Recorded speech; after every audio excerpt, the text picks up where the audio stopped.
கிறிஸ்து இயேசுவில் அன்பிற்கினிய சகோதரர்களே, சகோதரிகளே, உங்கள் அனைவருக்கும் இந்த அற்புதமான மாலை வேளையிலே நல்வாழ்த்துக்களையும் இறை ஆசிரையும் அன்னையினுடைய உடனிருப்பையும் தெரிவிப்பதிலே மிகுந்த மகிழ்ச்சி அடைகின்றேன். உங்களை எல்லாம் பார்ப்பது என்பது மகிழ்ச்சி, சந்தோஷம்.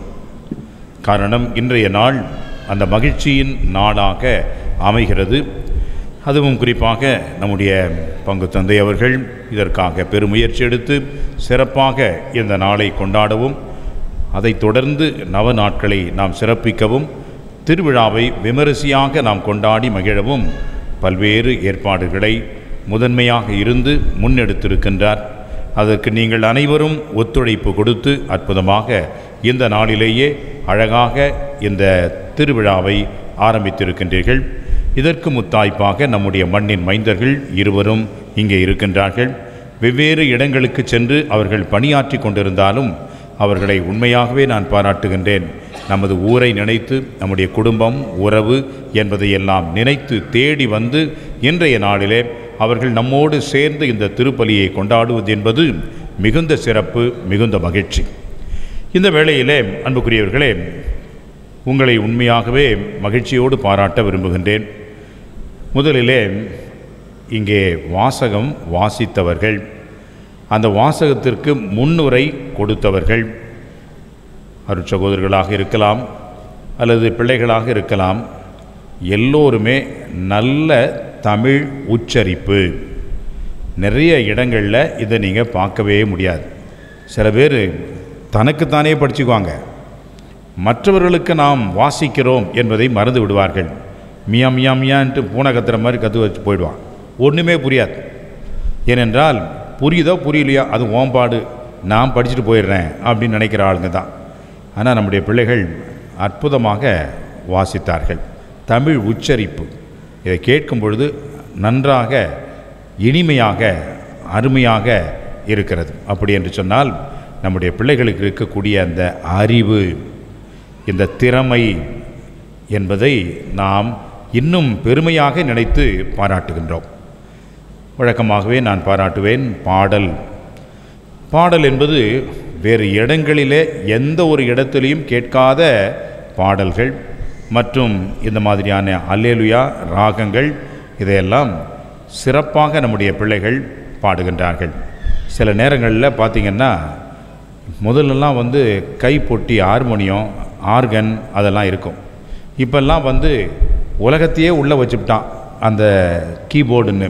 அதில் ட்ரம்ஸ் இருக்குது, தபேலா இருக்குது, கிட்டார் இருக்குது, வயலின் இருக்குது, எது இல்லை. ஆனால் இன்றைக்கி தான் நான் கேட்டேன், சாரங்கி அப்படின்ற ஒரு இசைக்கருவி இருக்கிறது. அந்த ஷனாய் அது போன்றவே இதுவும் இருக்கும். இந்த சாரங்கி என்ற இசைக்கருவி குறிப்பாக வட மாநிலங்களில் இருக்கக்கூடிய இந்த ட்ரைபல்ஸ் என்று சொல்லக்கூடியவர்கள் இயல்பாக வாசிக்கக்கூடிய ஒரு கருவி. பிறகு அது கச்சேரியிலே வாசிக்கக்கூடிய ஒரு கிளாசிக்கல் இன்ஸ்ட்ருமெண்ட் என்ற நிலையும் அடைந்துவிட்டது.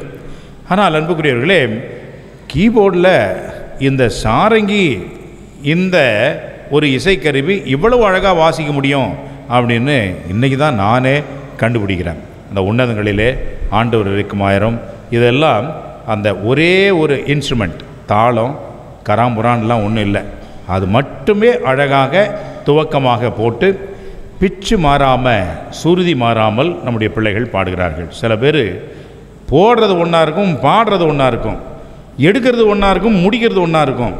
காது பிஞ்சு போயிடும், தலைவலி கண்டு போய் எப்படா முடிப்பான்னு ஒன்று இருக்கும். ஆனால் நம்ம பிள்ளைங்க அப்படி இல்லை.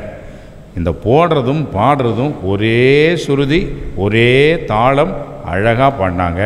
எனவே பாடற்குழுவினருக்கு உண்மையாகவே நம்முடைய பாராட்டுக்கள். அதேபோன்று நம்முடைய இந்த திருவழிபாட்டு தொடக்கத்திலே பாருங்கள், ஆரத்தி எடுக்கிறது. ஆரத்தி எடுத்தால் மங்கள ஆரத்தின்னா ஒன்று இடது பக்கம் எடுக்கும், ஒன்று வலது பக்கம் எடுக்கும், ஒன்று நீட்டாக விட்டு அது பாட்டு ஆட்டும். ஆனால் இங்கே பார்த்தேன், ஒரு ஆள் கூட ஒரு தப்பு கூட செய்யலை. ஏனென்றால் முன்கூட்டியே அவர்கள் பயிற்சி செய்து அதை அழகாக பக்தியாக அது ரொம்ப முக்கியமானது. அந்த பக்தியை குலைக்காமல் அவர்கள் அழகாக எடுத்தார்கள். சில இடங்களில் பார்த்தீங்க அப்படின்னா சீவாத தலையோடு வந்து, நான் சீவல்னா பரவாயில்ல, ஆம்பளையும் கூட பரவாயில்ல, பெண்கள் சீவாத தலை வந்தால் தலைவிரி கோலமாகிடும். நிறைய இடங்களில் அடித்து பிடிச்சிட்டு ஆஞ்சு போஞ்சு ஒரே வேர்த்து தலைவிரி கோலமாக வந்து அந்த ஆரத்தி எடுக்கிறத பார்த்தாக்கா எடுத்து மூத்திரும் போல இருக்க அந்த செம்பால் நம்ம மூஞ்சில், அந்த மாதிரிலாம் வந்துடும். ஆனால் இங்கே அப்படி இல்லை. அழகாக எல்லாரும் டீசெண்டான உடை அணிந்து அழகாக எடுத்தார்கள். இதெல்லாம் நான் மைனூட்டாக ஏன் பார்த்தேன் அப்படின்னாக்கா, நகரங்களில் கூட இந்த மாதிரியான ஒரு ஒழுங்குமுறையான திருவழிபாட்டு கொண்டாட்டம் இருக்காது. ஆனால் நம்ம ஊரில் அந்த அளவுக்கு நம்முடைய பிள்ளைகள் படித்திருக்கிறார்கள், பண்பாடு உள்ளவர்களாக இருக்கிறார்கள், நல்ல திறமை உள்ளவர்களாக இருக்கிறார்கள். அதற்காகத்தான் இதையெல்லாம் நான் சொல்கிறேன். இதையெல்லாம் ஒருங்கிணைத்து நம்மை உற்சாகப்படுத்தி வழிநடத்த ஒரு நல்ல பங்கு தந்தை நமக்கு கிடைத்திருக்கிறார். எனவே எல்லோருக்கும் வாழ்த்துக்கள், எல்லோருக்கும் என்னுடைய ஆசி கலந்த ஜெபம் கலந்த நல்ல வாழ்த்துக்களை தெரிவித்துக் கொள்கின்றேன். இதோடு முடிஞ்சிடுச்சு, சரிதானா? இது பாராட்டு விழா இல்லை, மறைவுரை. இப்போ ஆரம்பிக்கிறோம். அற்புத அன்னை அப்படின்ற ஒரு தலைப்பு. அதுவும் நம்முடைய அழகப்ப சமுத்திரம். சாமர் எங்கே போனாலும் அந்த அழகப்ப சமுத்திரம் அல்லது நங்காத்தூர் அப்படின்ற நங்கை நகர், இது அழகை நகர் அப்படின்னு மாற்றிட்டார். அது கேட்குறதுக்கே அருமையாக இருக்கும், சொல்கிறதுக்கும் இனிமையாக இருக்கும். எனவே அற்புத அன்னை, அற்புதம் அந்த வார்த்தை மட்டும் வச்சு இன்றைக்கி ஒரு சில கருத்துக்களை உங்கள்கிட்ட சொல்ல போகிறேன். அற்புதம், அற்புதம்னா என்ன? பல வார்த்தைகள் அந்த அர்த்தங்களை சொல்லலாம். முதல்ல அற்புதம், அற்புதமாக செஞ்சாண்டாவன் அப்படின்னும். அப்படின்னா என்ன? அதிசயமாக செஞ்சான், அட்டகாசமாக செஞ்சான், அழகாக செஞ்சான், வியப்பாக செஞ்சான், ஆச்சரியமாக செஞ்சான். எனவே அந்த அற்புதம், அன்னை மரியாவை பார்க்கின்ற பொழுதெல்லாம் அற்புத தாய் என்று இயல்பாகவே நாம் சொல்ல முடியும். அந்த அற்புதத்தை அருமையாக தன் உள் அடக்கிய வகையிலே அன்னை மரியா இருக்கின்றார். அதைத்தான் நாம் புரிந்து கொள்ள வேண்டும். எனவே அற்புத அன்னை என்பது நாம் அவருக்கு கொடுக்கின்ற ஒரு பெருமையோ உயர்வோ இல்லை. அது இறைவனே அவருக்கு கொடுத்த மிகப்பெரிய ஒரு தனி சிறப்புமிக்க பெருமையாக, கொடையாக நாம் கருத வேண்டும். அது எப்படி என்றால், வேறு எந்த ஒரு மானிட பிறவிக்கும் கிடைக்காத ஒரு பேரு அற்புதம் அன்னை மரியாவுக்கு கிடைத்திருக்கிறது. எனவே அன்புக்குரியவர்களே, அன்னை மரியா அற்புதமாக இருக்கிறார், அன்னை மரியா அற்புதமாக செயல்படுகிறார். தத்துவ இயலிலே நாங்கள் படிப்போம், எசன்ஸ் அண்ட் எக்ஸிஸ்டன்ஸ் என்று 2 வார்த்தைகள். இது ஒன்றுமே புரியாது, எங்களுக்கும் ஒன்றும் புரியல, அப்புறம் தான் கொஞ்சம் கொஞ்சமாக புரிஞ்சுது. அப்படின்னா இருப்பு, பிறகு செயல்படுதல். இருப்பு என்பது நம்முடைய இயல்பு தன்மை, செயல்படுதல் என்பது அதன் வழியாக நாம் பெறுகின்ற நன்மைகள், கொடுக்கின்ற கொடைகள். இன்றைக்கு முன்னுரையில் எடுத்த எடுப்பிலேயே 2-3 வரிகள் வந்தது. எத்தனை பேர் கேட்டீங்க தெரியல. யாராவது ஒருத்தர் சொல்ல முடியுமா? சொல்லுமா. தலை சொரிஞ்ச கையை தூக்கணும்னு நினச்சிக்கிட்டேன் நான். யாராவது சொல்ல முடியுமா? அதை வாசிச்சவனே சொல்லலாமே. ஒளி தோன்றுக. இதை மரத்தை ஏன் போற்றுகிறோம்? அது கனி தருவதற்காக நாம் மரத்தை போற்றுகிறோம். அதே போன்று அன்னை மரியாவை ஏன் போற்றுகிறோம்? அவர் அற்புதமாக இருப்பதனால் அவரை போற்றுகிறோம். அதை தான் பார்க்க போகிறோம். அன்னை மரியாவுக்கு 3 முக்கியமான அற்புதங்களை கடவுளே கொடுத்திருக்கிறார், அவருடைய இயல்பு தன்மையிலே இணைத்து வைத்திருக்கிறார். முதல் அற்புதம் என்னவென்று சொன்னால், அவர் கருவிலே உருவாகின்ற பொழுதே பாவ மறு மாசற்ற நிலையிலே அவர் உற்பவித்தார். எனவே தான் அமல உற்பவி. மலம் என்று சொன்னால் அழுக்கு, அசிங்கம். அமலம் என்று சொன்னால் அந்த அழுக்கின்றி, அசிங்கமின்றி, பாவமின்றி அவர் கருவிலே உருவாகின்ற பொழுதே அவர் அற்புத பிறவியாக பிறந்தார். வேறு எந்த ஒரு மானிடருக்காக இது கிடைத்திருக்கிறதா? ஆண்டவர் இயேசுவை தவிர. அவர் கடவுள், எனவே அவரிடம் பாவம் இருக்க முடியாது. ஆனால் அன்னை மரியா ஒரு சாதாரண ஒரு மானிட பிறவி. எனவே இந்த உலகத்தில் பிறந்த எல்லாருக்கும் அந்த பாவ மாசு, ஜென்ம பாவம், அருமையாக வச்சான் பேர். இப்போ பிறவி, நிலை, பாவம், இதெல்லாம் ஒரே விளக்கம், இதெல்லாம் தூக்கி போடலாம். ஜென்ம பாவம், ஜென்மம் என்று சொன்னால் என்ன? உன் ஜென்மத்தில் ஊறி போச்சுரா, பொய் சொல்கிறதே உன் பொழப்பா போச்சு அப்படின்னா ஜென்மத்தில் ஊறி போச்சுன்னா என்ன அர்த்தம்? உன்னுடைய உடம்பிலேயும் உன்னுடைய உயிரிலேயும் உன்னுடைய இயல்பிலேயும் அது ஒன்றாக ஒன்றிவிட்டது. உன்னையும் பொய்யையும் பிரிக்க முடியாது. அந்த மாதிரிலாம் இருக்கிறாங்க தெரியுமா? பெரிய பெரிய ஆள்லாம் இருக்கிறாங்க, நம்ம நாட்டு தலைவர்களே இருக்கிறாங்க. அவங்கெல்லாம் வாயை திறந்தா வடை சுடுவானுவ, வாயை திறந்தா பொய் சொல்லுவானுவ, புழுவு எல்லாம் பொய் தான். அவங்க ஜென்மத்திலேயே அது ஊறி போச்சு, அதை நம்ம எடுக்கவே முடியாது. அன்னை மரியாவினுடைய ஜென்மத்திலேயே அந்த புண்ணியம், பாவமற்ற ஒரு பரிசுத்த நிலை என்பது ஊறி போய்விட்டது. எனவே தான் அமல உற்பவி அவள் அந்த கணம் முதல் கடைசி வரைக்கும் இன்றளவும் பாவமே இல்லாத பரிசுத்த பிறவியாக, மாசற்ற கன்னியாக இருக்கின்றார். இது போன்ற வேறு யாருமே இல்லையா? ஆதாமை எப்படி கடவுள் படைத்தார்? ஏவாளை எப்படி கடவுள் உருவாக்கினார்? இதே நிலையில் தான் உருவாக்கினார். ஆனால் அவர்கள் பாவம் செய்ததனால் அந்த பாவ நிலையினால் தங்களுடைய பரிசுத்த தன்மையை இழந்து விட்டார்கள்.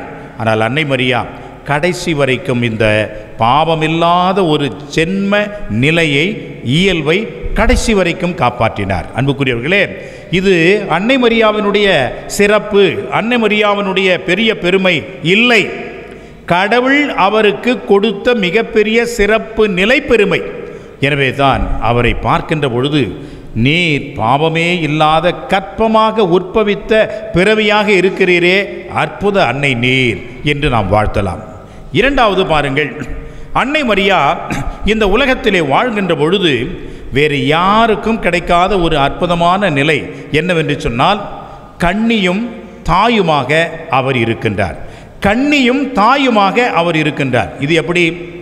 நம்ம ஊரில் ஒரு பொண்ணு இருக்குது, அந்த பொண்ணு கல்யாணம் ஆயிடுச்சு, அது கன்னியா, அது தாயாக மாறும். தாயாக மாறினவங்கெல்லாம் இன்னும் நீங்கள் கன்னி அப்படின்னு சொல்ல முடியுமா? இல்லை. ஒன்று இதாக இருக்கணும், ஒன்று அதாக இருக்கணும். ரெண்டுமா இருக்கிறது எப்படி? நடக்காது, சாத்தியம் இல்லை. ஆனால் அன்னை மரியாவுக்கு மட்டும்தான் இது ரெண்டும் பொருந்தும். வீரமாமுனிவர் அழகாக இதை விளக்குகின்றார். இது எப்படி நடக்கும்? இது எப்படி புரிந்து கொள்வது? பாருங்க, அவர் ஒரு வெளிநாட்டுக்காரரு. அவர் நம்முடைய கலாச்சாரத்தை கண்டுபிடித்து நாம் பார்க்கின்ற வகையிலே இருக்கின்ற ஒரு உதாரணத்தை நமக்கு கொடுக்கிறார். என்ன அந்த உதாரணம்? பூசணிக்காய். இந்த பூசணி பழம், பூசணிக்காய் பார்த்தீங்கன்னாக்கா அதுக்கு முன்னாடி என்ன இருக்கும்? பூ இருக்கும், அப்புறம் காய் இருக்கும், அப்புறம் பழம் இருக்கும். பூ காயாக மாறும், காய் பழமாக மாறும். ஆனால் பூவும் காயும் ஒன்றா இருக்குமா? பூசணிக்காயில் மட்டும்தான் இருக்கும், வேறு எதுலையுமே இருக்காது. நீங்கள் வேணால் பாருங்கள், நமக்கு நன்றாகவே தெரியும். முதல்லாம் வீட்டிலலாம் இந்த கொடியெல்லாம் போடுவாங்க, பூசணிக்காய் பரங்கிக்காயெலாம் இருக்கும். இப்போ ஒரு காயும் கிடையாது. எவன் காயை சாப்பிட்றான்? எல்லாம் கறியை தான் சாப்பிட்றான். அதனால் இந்த காயே மறந்து போச்சு. கறியை சாப்பிட்டு அவனும் நோயை தொத்திக்கிட்டு அவன் பாட்டு சுற்றிக்கிட்டு உட்காந்துருக்க வேண்டியதான். இன்றைக்கு கூட பார்த்தேன், நல்லா சாப்பிட்டு சந்தோஷமாக தான் இருந்திருக்கேன்னு நினைக்கிறீங்க. அந்த கொடியேற்ற நேரத்தில் அடிச்சு பாரு சென்ட்டு வாசனை, சூப்பர் வாசனை, நிற்க முடியல. இங்கேருந்து அங்கே போகிறேன், அங்கேருந்து இங்கே வரேன், அங்கேருந்து இங்கே வரேன். எல்லா இடத்துலையும் ஒரே வாசனை தான். ரைட், பரவாயில்ல, சந்தோஷமாக இருந்தால் சரி தான். ரைட். அப்போ இந்த காய், பூசணிக்காய், அதில் பாருங்கள் ரெண்டும் இருக்கும். பூவும் இருக்கும், அந்த பூ முனையில் இருக்கும், காயும் இருக்கும். அதே போன்று தான் அன்னை மரியா ஒரு வித்தியாசமான அற்புதமான பிறவி. எனவே தான் அன்னை மரியாவை நாம் பார்க்கின்ற பொழுது கன்னியும் தாயுமாக இருக்கின்ற அற்புதமான அன்னையே என்று நாம் அவரை வாழ்த்தலாம். மூன்றாவது, அன்னை கன்னியாமரியாவுக்கு மட்டும்தான் ஆண்டவர் இயேசுவுக்கு அடுத்தபடியாக ஆண்டவர் கொடுத்த சிறப்புமிக்க இன்னொரு பெருமை, உடலோடும் ஆன்மாவோடும் அவர் விண்ணகம் சென்றது. அன்புக்குரியவர்களே, வேறு யாராவது இந்த பெருமையையும் இந்த பேற்றையும் ஆசிரியையும் பெற்றிருக்கின்றார்களா? இல்லை. அன்னை கன்னிமரியாவுக்கு மட்டும்தான் இது கிடைத்திருக்கிறது. ஆக இந்த மூன்றையும் நாம் பார்க்கின்ற பொழுது, ஒன்று இந்த உலகத்திலே பிறப்பதற்கு முன்பாக, இரண்டு இந்த உலகத்திலே பிறந்து வாழ்ந்த அந்த நேரத்திலே, மூன்றாவது இந்த உலகத்தை விட்டு இறந்து விண்ணகம் செல்கின்ற வேளையிலே, மூன்று நிலைகளிலும் அந்த அன்னை அற்புதமாக இருக்கின்றாள் என்பதை இதற்கு மேல் விளக்க வேண்டிய அவசியமே கிடையாது. எனவே அன்னை கன்னிமரியா கருவில் உருவாகின்ற பொழுது எந்த ஒரு அற்புதத்தோடு அவர் இருந்தாரோ, இன்றைக்கும் அதே அற்புதத்தோடு தான் அன்னை மரியா இருக்கின்றார். எனவே அற்புத அன்னை என்பது அன்னை மரியாவுக்கு இயல்பு தன்மையிலே கலந்த ஒன்றாக இருக்கிறது. இரண்டாவது, எக்ஸிஸ்டன்ஸ் என்று சொன்னேன். அதாவது அவர் இயல்பிலே இருக்கின்றார், அவர் எவ்வாறு செயல்படுகிறார், அவருடைய செயல் எப்படி இருக்கிறது. பலாப்பழம் அது இயல்பிலேயே சுவையாக இருக்கிறது. அந்த சுவை, அந்த பலாசோலையை நம்மளுக்கு கொடுத்தா தானே அது தித்திப்பாக இருக்குன்னு தெரியும், இனிப்பாக இருக்குன்னு தெரியும், நல்லதாக இருக்குன்னு தெரியும். அதே போன்று தான் அன்னை மரியா ஒரு கனியாக இருக்கிறார். அவர் இயல்பிலேயே அந்த அருமையான அற்புதமாக இருக்கிறார். அந்த கனியை எப்படி சுவைக்க நமக்கு கொடுக்கிறார், எப்படி செயல்படுகிறார் என்று பார்த்தோம் என்றால் அதனுடைய சுவை நாம் சுவைத்து பார்க்கின்ற பொழுது ஆஹா என்ன அற்புதம் என்றுதான் நாம் நினைக்க தோன்றுகிறது. 3 நிலைகளிலே இதையும் பார்க்கலாம். முதலிலே பாருங்கள், அன்னை கன்னிமரியா நமக்காக பரிந்துரைக்கின்ற தாயாக இருக்கின்றார். எந்த அளவுக்கு அவருடைய பரிந்துரை இருக்கிறது என்று சொன்னால், தன்னுடைய மகனையே விஞ்சும் அளவுக்கு, தன்னுடைய மகனையே கட்டுப்படுத்தி அதை செய் என்று சொல்கின்ற அளவுக்கு அவருடைய அந்த பரிந்துரை என்பது மிக விந்தையாக வியப்பாக இருக்கிறது. காணா ஒரு திருமணத்தில் இதைத்தான் பார்க்கின்றோம். எனது நேரம் இன்னும் வரவில்லை அம்மா, ஏன் இதை சொல்லுகிறாய், ஏன் ஆண்டவர் இதை சொல்லுகிறார் என்று சொன்னால், அம்மா இதை நான் செய்தேன் என்றால் என்னை விட்டு நீ பிரிய வேண்டிய ஒரு காலம் வரும், ஒரு கட்டம் வரும், நான் பொது வாழ்க்கையை தொடங்க நேரம் வரும், நான் இனிமேல் உன்னோடு இருக்க முடியாது என்ற அந்த ஒரு கருத்தில் தான் முடியாது, நேரம் வரவில்லை, நான் உன்னை விட்டு பிரிகின்ற நேரம் வரவில்லை அம்மா என்று சொல்கின்றார்.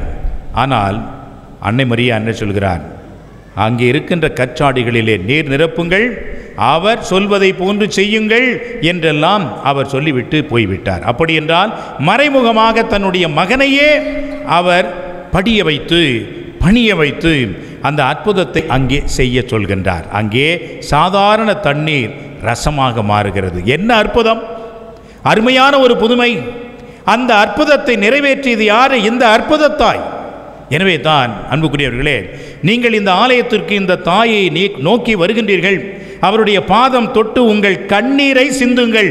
உங்கள் கண்ணீரை அருமையான இனிமையான திராட்சை ரசமாக மாற்றுவார், உயரிய ஒரு பொருளாக மாற்றுவார். அந்த அன்னை அற்புத அன்னை, அன்றைக்கு அந்த அற்புதத்தை செய்தார். எனவே தான் பாருங்கள், அந்த திராட்சை ரசத்தை குடித்தவர்கள் எல்லாம் ஆஹா என்ன அற்புதம், இதுவரைக்கும் இதை எங்கே வைத்திருந்தீர்கள், முதல் தரமான ரசத்தை நீங்கள் கடைசியில் கொடுக்கிறீர்களே, அற்புதமான ரசம் என்று சொல்லி ஆச்சரியமாக சென்றார்கள். அதை நிகழ்த்தியது இந்த அற்புத அன்னை. எனவே அன்புக்குரியவர்களே, இந்த அன்னை கன்னிமரியா தனது பரிந்துரையினால் இன்றைக்கும் இதை செய்து கொண்டிருக்கின்றார். அதைத்தான் இரண்டாவது கருத்தாக நாம் பார்க்கின்றோம்.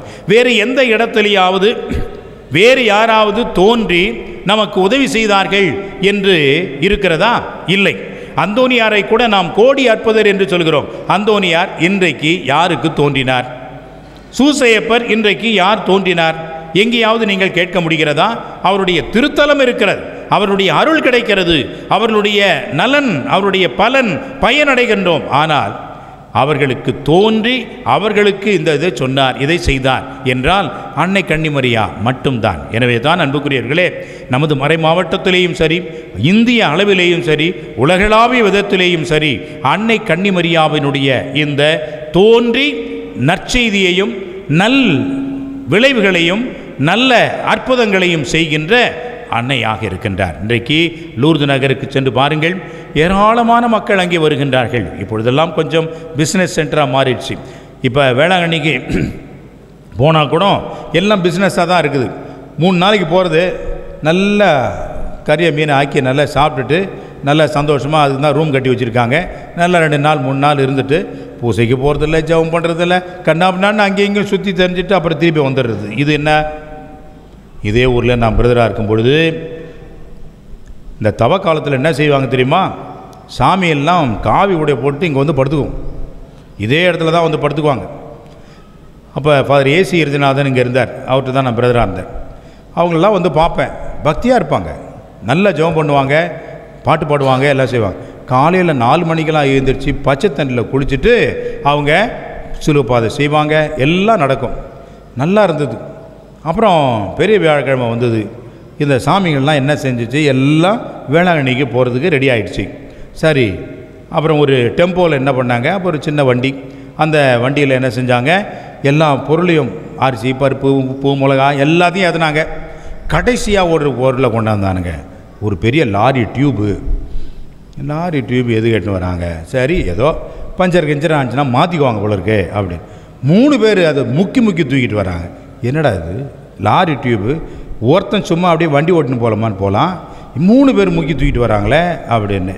அப்புறம் ஒருத்தரை மட்டும் தனியாக கூப்பிட்டு கேட்டேன், என்ன தான் உள்ளே இருக்குது, என்ன அப்படி வெயிட்டு? 40 நாள் இந்த சாமி உண்ணாவிரதமாக இருந்து ஒன்றும் சாப்பிடாமல் குடிக்காமல் கிடந்தது. வேளாங்கண்ணியில் போய் எல்லா விரதத்தெல்லாம் முடிச்சுட்டு கொஞ்சம் அப்படி இப்படி இருந்துட்டு வருவாங்க அப்படின்னாங்க. அடப்பாவீங்களா, இதை தூக்கிட்டு நீங்கள் அங்கே போய் குடிக்கிறதுக்கு போகிறீங்களே சாமிங்களா அப்படின்னு நினைக்க வேண்டியதாக இருக்குது. ஏன் இதை சொல்கிறேன் அப்படின்னாக்கா, நம்முடைய இந்த விரதம், நம்முடைய இந்த பக்தி முயற்சி இதெல்லாம் எப்படி இருக்கிறது என்று நாம் கொஞ்சம் யோசித்து சிந்தித்து பார்க்க வேண்டும்.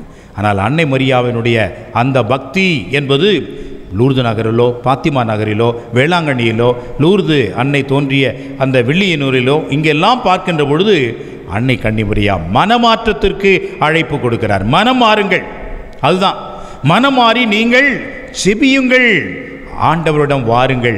அன்றைக்கு சொன்னாரே, அவர் சொல்லுவது போல கேளுங்கள் என்று சொன்னது போன்று இன்றைக்கும் அதே காட்சியிலே அன்னை மரியா நமக்கும் உணர்த்தி கொண்டிருக்கின்றார். எனவே அன்புக்குரியவர்களே, அந்த அன்னையை பார்த்தவர்கள் எல்லாம் அற்புதமாக ஆச்சரியமாக இருக்கின்றார்கள். காரணம் என்ன?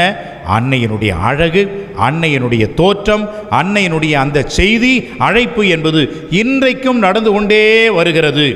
எனவே தான் அந்த அன்னையை நாம் அற்புத அன்னை என்று அழைப்பதிலே பெருமை கொள்கிறோம். மூன்றாவதாக, இந்த அன்னை நமது அன்னை, அற்புத அன்னை நமக்கும் நிச்சயமாக அற்புதம் செய்வார்.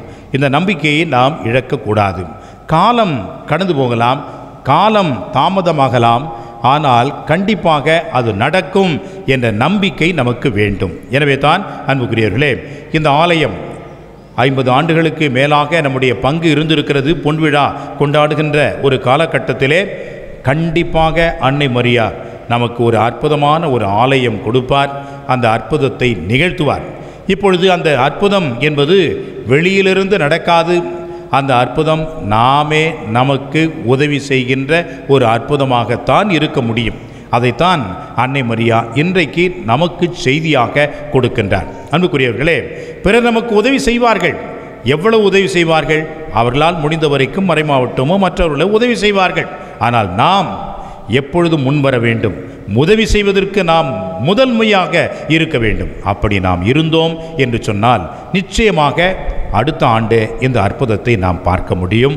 இந்த அற்புத அன்னை இன்னும் ஒரு அற்புதமான ஒரு ஆலயத்திலே குடிகொண்டிருப்பார். இந்த அற்புத அன்னை இந்த அற்புதமான நமக்கு நிகழ்ச்சியை செய்வார், செயலை செய்து காட்டுவார். எனவே இன்றிலிருந்தே நாம் ஆரம்பிக்க வேண்டும். அந்த அற்புத தாய்க்கு நாம் அழகான ஒரு கோயிலை எழுப்ப என்னால் முடிந்த உதவியை நான் செய்வேன். நம்முடைய ஆட்களையெல்லாம் பெரிய பெரிய ஆட்களாக இருக்கிறாங்க. பாம்பேயில் இருக்காங்க, மெட்ராஸில் இருக்காங்க, பெங்களூரில் இருக்கிறாங்க. எல்லாரும் ஒரு சேர கைகோர்த்து நின்றோம் என்றால் நிச்சயமாக அந்த அற்புதத்தை நாம் நடத்த முடியும். அந்த அற்புத அன்னைக்கு அந்த காணிக்கையை நாம் செலுத்த முடியும். எனவே இன்றைய நாள் இந்த அற்புத அன்னை நமக்கு கொடுக்கின்ற அந்த செய்தி, இந்த இறுதி வார்த்தை நமக்கு கொடுக்கின்ற அந்த அற்புதமான ஒரு நம்பிக்கை, நம்முடைய அற்புத தாய் அற்புதமான ஒரு ஆலயத்திலே இருப்பார். அதற்கு நாம் முயற்சி எடுத்து முன்னெடுத்து முதன்மையாக இருக்க வேண்டும் என்பதையும் மனதில் கொள்வோம். எனவே அன்புக்குரியவர்களே, இந்த தாய் இயல்பிலேயே அற்புதமாக இருக்கின்றார். இந்த தாய் அற்புதங்களை நமக்கு செயல்படுத்தி கொண்டிருக்கின்றார். அதுதான் அன்னை கன்னிமரியா. எனவே இந்த செய்திகளை எல்லாம், இந்த கருத்துக்களை எல்லாம் நம்முடைய உள்ளத்திலே இருத்தி ஆழமாக சிந்தித்து அன்னையின் வழி ஆண்டவரை நாம் பின்பற்றி வாழ அருள் வேண்டி செபிப்போம். ஆமென்.